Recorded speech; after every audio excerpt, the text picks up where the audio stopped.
What is going on, guys? BreakingKayfabeTV back again with another video. Sorry for the 1 month long absence. I guess we have a life and school started up and whatnot, and we've all been busy. But we're back again with a video, and this will be a topic video. Our top 10 favorite superstars currently.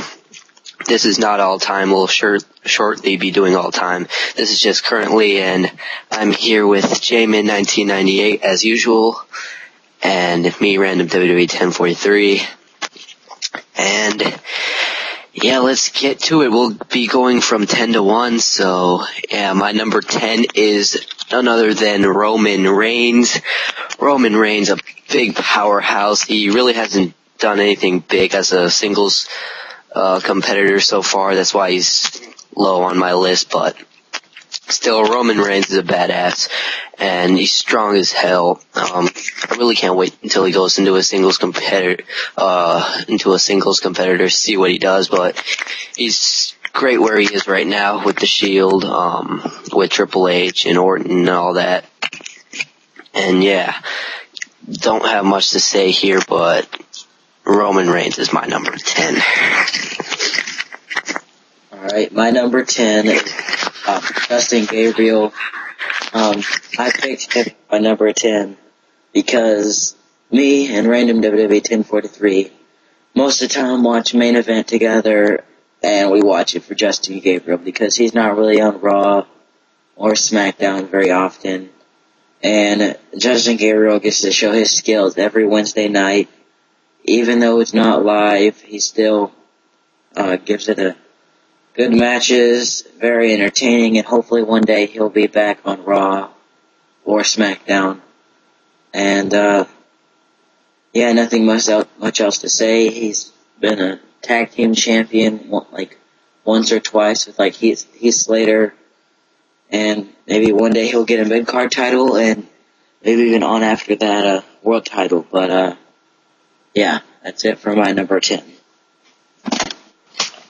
Alright, my number 9 was Justin Gabriel's tag team partner before he got injured, sadly, and he made a return last night at Montreal's house show, and it is Tyson Kidd. Tyson Kidd is a freaking phenomenal wrestler, just like Justin Gabriel. They're both underrated, and they really should be on the main roster on Raw and SmackDown, not just Main Event or Saturday Morning Slam. This guy, I like him because he's like a high-flying / technical wrestler, so he's great in the ring, very fast. Sucks that he got injured. He's Canadian, so you already know he's a good wrestler there. Hopefully he comes back soon. I don't think he'll get a push like right away, but maybe he could start building him as long as he stays relevant and not just jobbing and stuff. That'll suck, because Kofi Kingston was like that, and yeah, hopefully not Tyson Kidd. Tyson Kidd's a freaking awesome wrestler, and can't wait to see what he does when he comes back. So yeah, my number 9 is Tyson Kidd. And my number 9 is none other than Wade Barrett. I'm a really big fan of him. Barrett Barrage supporter. Even though he hasn't had much success so far, he is the leader of Nexus that dominated WWE in the summer of 2010. And he's like a multi-time Intercontinental Champion. And I just think he's really entertaining, and hopefully one day, he was pretty close in 2010 with his big push or whatever to get the WWE Championship, but he didn't get it. And yeah, hopefully one day, like for Justin Gabriel, he'll be the world champion. I wouldn't mind to see it, and I wouldn't mind to see him with the like Intercontinental belt or something sometime soon. Just he needs another good push or whatever. But yeah, that's my number 9. Okay, and my number 8 on my list is none other than the current WWE champion, Randy Orton. Randy Orton is just phenomenal in the ring, sometimes on the mic. I mean, I think his boring personality, I guess, overshadows his wrestling, and people sometimes forget that Randy Orton's awesome in the ring because of his boring character. They just mention that part. But Randy Orton is just awesome, and glad that he turned heel. He's awesome as a heel, the 09, all the way up from his debut to all the way to 09. That heel run was great, and now that he just turned heel recently, that's been awesome. His face run was good also. He's been putting up great matches against like Christian, Del Rio, everyone, Daniel Bryan. Now hopefully he has been putting up great matches with Daniel Bryan, and hopefully we see a great one at Night of Champions. So yeah, Randy Orton is my number 8 on my list.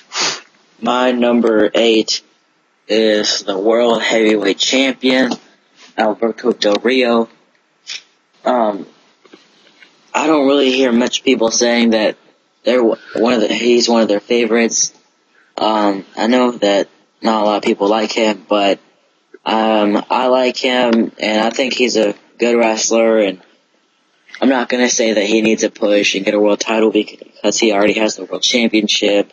But yeah, he needs to keep doing what he's doing, and yeah, I'm a big fan of his, and I'm a Del Rio supporter. Even though he's turned heel again, I like the run, or the face run, I guess, with the Ricardo and how they were being funny and stuff. But yeah, that was my number 8 pick, Alberto Del Rio.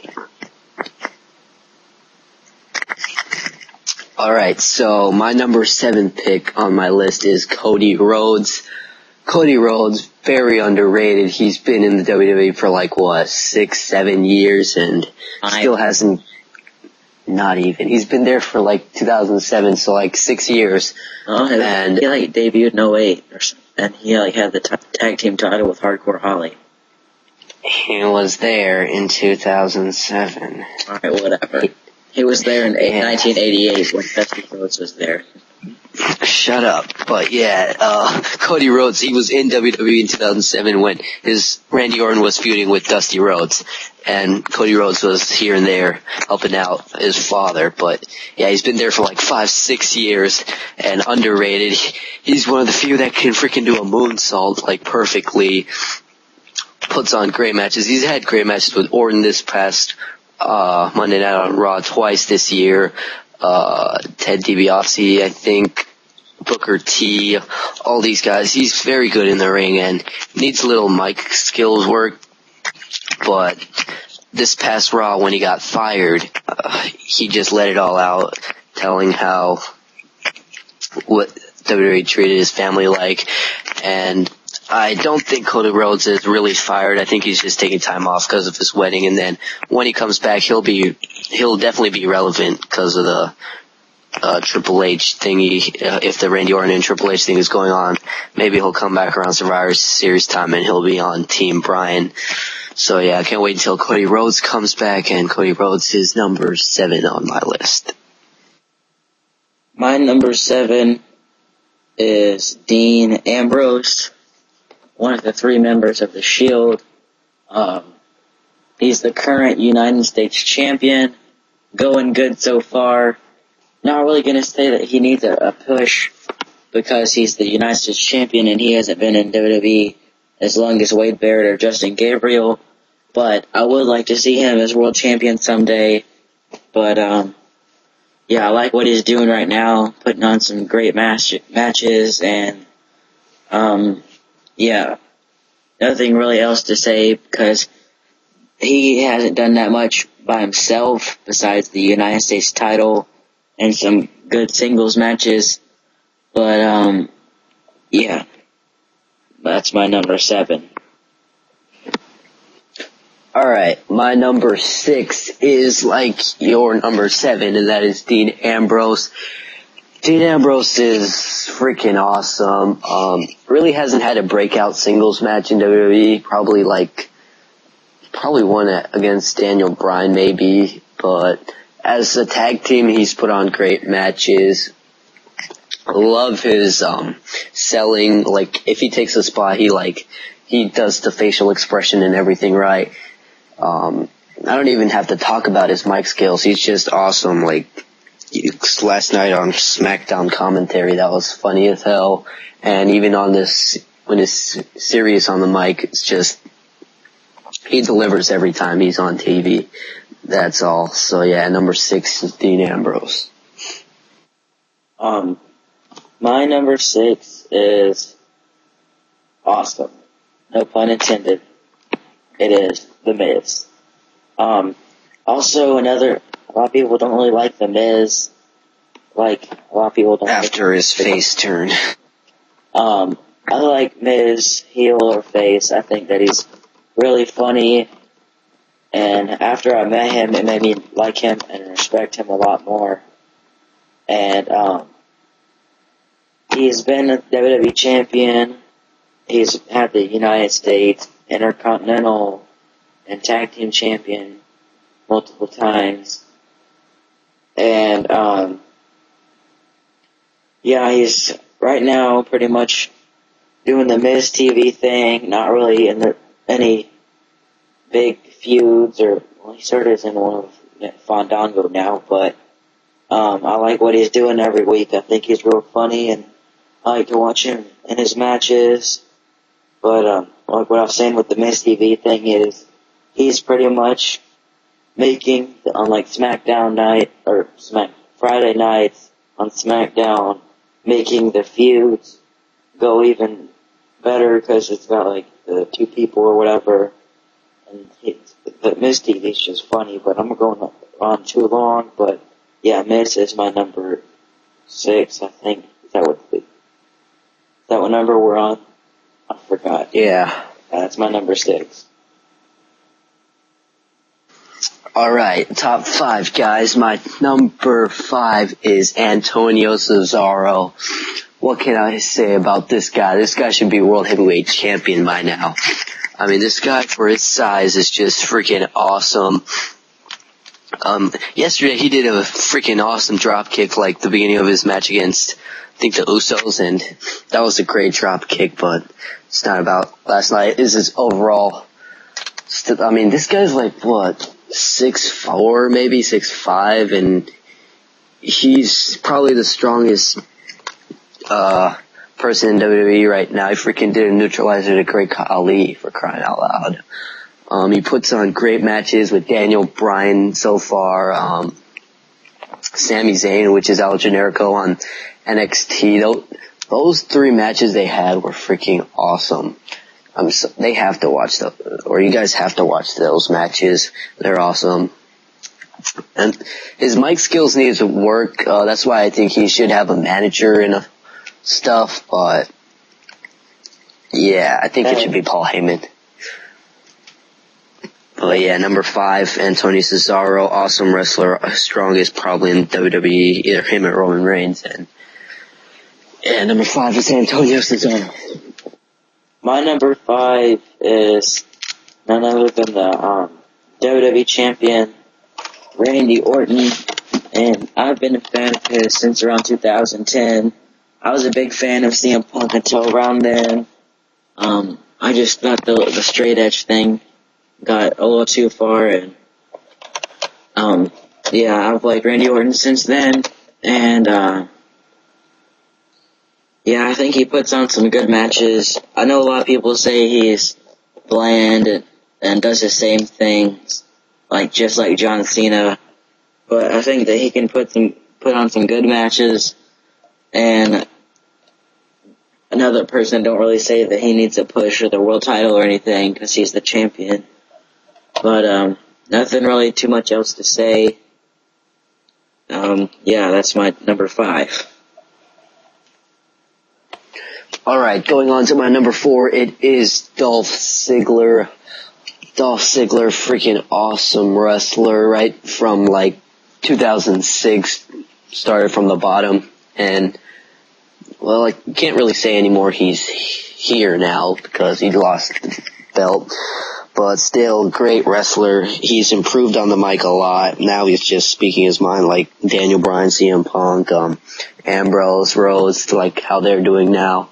He's just telling the truth, and I like the place he's in right now. I thought he'd be back in like lower mid card. He's still in the high mid card. He's got to face Dean Ambrose at Night of Champions, which should be awesome.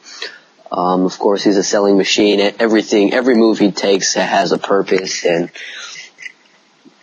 it's like if you just spear him, it's like he's gotten in a car accident. Like, that's how awesome he is at selling. And Ziggler just, I don't know, something about him, the way he presents himself. He's like cool to like, and whether he's heel or face, and yeah, I like what he's doing right now. He better be doing something with Daniel Bryan and whatever, Randy Orton and stuff. So yeah, Dolph Ziggler, awesome wrestler, and yeah, everyone on my list is an awesome wrestler. I'm gonna stop saying that. So number 4 is Dolph Ziggler. My number 4 is the final member that I've picked as a Shield. Sadly, no Roman Reigns. He would be an honorable mention. I just left him out because I haven't seen much singles from him, but the last member, or whatever, number 4 of mine is Seth Rollins. And I'm not going to say that I've been watching him since it's ROH day one. I didn't watch him in ROH, but there was this company in like 06, 07 or something like that called WSX, and he was there under the name Tyler Black, and I really liked him. But since he's came up to the main roster, he's put on some awesome matches with Daniel Bryan, and continues to entertain people. He's the tag team champion, one half of the tag team champions right now. One day, like most of the people that are on my list that haven't became a world champion, I would like to see him become a world champion as well. He's my favorite member of the Shield. And nothing much else to say. I think that he sells pretty good too, and he continues to do awesome work with Daniel Bryan. Anytime they're in a ring together, whether it's single, gauntlet match, or the tag team matches that they've had, it's just been phenomenal. And yeah, that's my number 4. Alright, top 3 guys. Coming in at number 3, it was Jamin's number 4. It is Seth Rollins. Basically, you covered everything about Seth Rollins. I mean, I'm going to say the same thing. I'm not going to say I've been with Seth Rollins since day one. I saw him once in 2009, but I really didn't care much. I mean, I thought it was a great match, but when you're like, 10 years old, who gives a shit about the indies? But yeah, I thought he was pretty cool. He reminds me of Jeff Hardy, except he's not a junkie like him. With the hair and the risk he takes, he's great matches with Daniel Bryan every time he steps in the ring with him. He sells good, like you said. I like his finisher with Roman Reigns. I think he powerbomb him the corner and then followed up by a spear. Yeah. That's awesome. Also the knee to the head, that's awesome too. Just Seth Rollins is awesome. Great matches so far that he's put on in the WWE tag and singles matches. And hopefully he wins the world title someday. Definitely I think he will. But I like what he's doing now, of course, with Triple H and Randy Orton. He's in a good place. And the Shield have revamped themselves because like a month ago they weren't that like relevant, or they were still relevant, but they kind of fallen from their strong push they had in the beginning. But now they're back in there, and yeah, I like what Seth Rollins doing, and yeah, keep it coming, I guess. So yeah, my number 3 is Seth Rollins. My number 3 is the show-off Dolph Ziggler. RW pretty much covered most of the stuff on Dolph Ziggler, and I'm going to say that I wasn't a big fan of his until recently. The past year or two, I wasn't big a fan of him when he was in Spirit Squad or when he came back and he was doing the "Hi, I'm Dolph Ziggler" thing. I thought that he was just a goofball. And then in around 2009-10, he was with Vicky, and then made him legitimize himself or whatever. And now that he's became the world champion and had the hot chicks and put on some awesome matches and steals the show every night, it's just, he's really good in the ring and not like the number one seller in WWE. He freaking does like a backflip, and it's just insane. And then I don't know how to explain him selling. It's just hard to explain how good he does it. And I really think the things that he said recently with AJ and the things that he's done with her and Vicky, sadly that he's not on the top of the card anymore. Hopefully one day he'll get back up there. But I'm fine with what he's doing now. He's still funny, still entertaining, and like RW said, he's like the cool person to like. But yeah, that was my number 3. Alright, top 2. I think this is almost everyone's top 2. Number 2 is the Yesing Machine, Daniel Bryan. Yeah, that was kind of lame what I said about Yesing Machine. But yeah, Daniel Bryan, what else do you have to say about him? Easily the best wrestler in the freaking company. The only reason I like number 1 better than Daniel Bryan is because of the mic skills and everything, but Daniel Bryan's still freaking phenomenal wrestler. Got so much better on the mic than like when he first started, like 2009 or 2010, sorry. I mean, now he just speaks his mind, like I said. I hate what he's doing or I like what the feud's been doing, but I just hate how like Raw and SmackDown ends the same way with Daniel Bryan laying flat on his back, like for the last 3 weeks on Raw and SmackDown. But yeah, that's not the point. Daniel Bryan, great wrestler, great on the mic, entertaining in the ring. He's over as hell. And yeah, Daniel Bryan's just freaking awesome. So Daniel Bryan is my number 2. And my number 2 is the quotation marks Yesing Machine, quotation marks, like Random said. RW pretty much covered most of the stuff. I thought he was sort of funny and good wrestler when he was on NXT, but NXT didn't really show too much because they had to deal with a lot of different people and they didn't really have too much individual stuff. But since he got fired and then came back about SummerSlam, he's been working his way up the card. He started with like the United States title, the dark match against Sheamus at WrestleMania 27, and then at 28 with the world title, and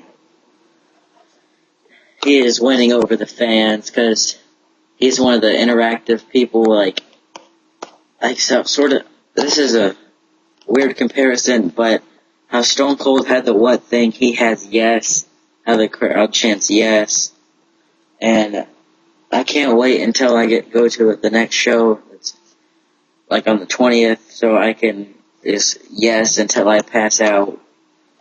And yeah, sadly, like when you said, RW, he's just being dominated at the end of every show. But hopefully they're just doing this so he can overcome the odds and become the champion, hopefully. And yeah, he's legitimized himself pretty fast. That was my number 2. Alright, number 1. Before I get to number 1, honorable mentions, I'd like to say Wade Barrett, Justin Gabriel, John Cena, Bray Wyatt, Sin Cara, the Botching Machine. I don't know why he's on the list, but Sin Cara's a pretty good performer. Damian Sandow, I'm pretty sure I'm forgetting more people, but those are some ones I want to go ahead and say. And now getting on to number 1 is none other than CM Punk. This guy's a freaking badass rebel. I think that's the only reason you need to put him on your list. Like, his character is so freaking awesome. Like, he goes out there and doesn't give a shit and says whatever he wants. Freaking weeks ago, what he said to that fan, that larger gentleman in the seats, saying, "You have no balls, be a bitch and sit down." I started liking him in like 2009 with the stuff he's doing with Hardy. That ladder match in the summer of 09, that's what made me a fan of his, and then kind of lost interest in him in 2010. 2011, around Rumble time, he was becoming bigger, had that match with Orton, and of course he stole the summer of 2011 in WWE, and that's when he became my favorite, and I think probably everyone's favorite. So CM Punk, and by the way, this guy for 2013 had I don't even know, matches against Jericho, Undertaker, Cena, not Bryan, who did he have? Brock Lesnar. All 4 of those matches are match of the year contenders. And yeah, this guy steals the show, is a complete badass on the mic, badass in the ring, just doesn't give a shit. And same thing with Daniel Bryan. Hopefully we see a freaking WrestleMania 30 match with them. That'll be one of the probably best main events in WrestleMania history. So yeah, number 1, CM Punk. Alright, before I get started with my number 1, also I have some honorable mentions. Like I already said, Roman Reigns, Cody Rhodes. He's not on the list because I didn't really like Cody Rhodes, but now I'm seeing that he is really good, and then he gets fired, sadly. Claudio Castagnoli, Antonio Cesaro. Yeah, that's another one. Can't really think of any other ones at the moment. But, like he said, his number 1 is CM Punk, and so is mine. That's probably everyone's number 1 current superstar favorite. And I've been a fan of his for a really long time. I had a period where I didn't like him, but when he was in ECW, I liked to watch ECW because I thought he was really entertaining, and I always thought that some of the stuff he said was funny, and then how Kelly always had a crush on him, and he had the Money in the Bank in '08. I just liked him a whole lot more, and